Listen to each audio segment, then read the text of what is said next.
আফগানিস্তান ও পাকিস্তানের মধ্যে চলমান লড়াই দিন দিন বৃদ্ধি পাচ্ছে।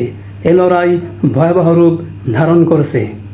এ লড়াইয়ে বহু বেসামরিক মানুষ আহত হচ্ছে, নিহত হচ্ছে, অনেক সেনার প্রাণ হারাচ্ছে। যদিও এ লড়াইয়ে কী পরিমাণ ক্ষতি হয়েছে তা নিরপেক্ষ সূত্র থেকে এখনও পর্যন্ত যাচাই করা সম্ভব হয়নি। চলমান সংঘাত নিরসনের আহ্বান জানিয়েছেন বিশ্বের বহু দেশ। চলমান সংঘাত নিরসনের গভীর উদ্বেগ প্রকাশ করেছেন চীনের পররাষ্ট্র মন্ত্রণালয়।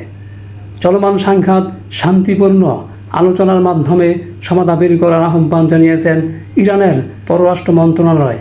পাকিস্তানের অভ্যন্তরীণ ব্যর্থতা ঢাকার জন্য আফগানিস্তানের উপর হামলা চালিয়েছে বলে দাবি করছেন ভারতের পররাষ্ট্র মন্ত্রণালয়।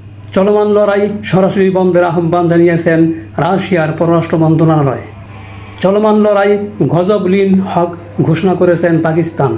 অপরদিকে চলমান লড়াই শান্তিপূর্ণ আলোচনার মাধ্যমে বন্ধ করতে আগ্রহী বলে দাবি করেছেন তালেবান।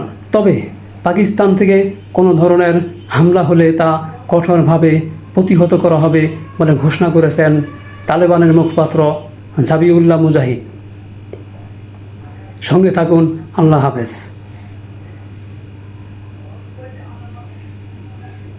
আজ সকাল 10টা হতে একাধিক ইরানি স্থাপনায় হামলা চালিয়েছে ইসরায়েল ও যুক্তরাষ্ট্র। পাল্টা হামলা চালিয়েছে ইরান, মার্কিন একাধিক স্থাপনায় ও ইসরায়েলে। সঙ্গে থাকুন। আল্লাহ হাফেজ।